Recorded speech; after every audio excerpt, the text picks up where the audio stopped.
Selle testiga on võimalik kindlaks teha rauavaegusest tingitud kehv veresust. Rauavaeguse kiirtesti tegemisega saab igaüks ise hakkama. Tulemused on valmis juba 10 minutiga. Enne testimist loe pakendis olevat kasutusjuhendit. Pakend sisaldab kõike vajalikku testi läbiviimiseks. Lisaks on sul vaja kella või stopperit. Pese käed kraani all. Vajuta lanseti kaitsekork sisse ja eemalda see.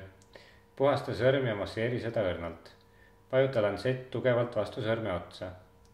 Täida pipett verega kuni märke jooneni. Siis pane kogu pipetis olev veri testi avasse. Tilguta peale 5 tilka lahust. Oota täpselt 10 minutit. Oma tulemuste tõlgendamiseks loe kasutusjuhendit. Sinu tulemus on valmis.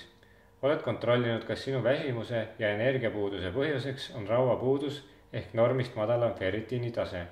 Kui test on positiivne, pöördu koos testiga arsti poole. Kodused kiirtestid on hea võimalus oma tervisest iseseisvalt kontrollida, vältida teadmatust ja arsti järjekorras ootamist.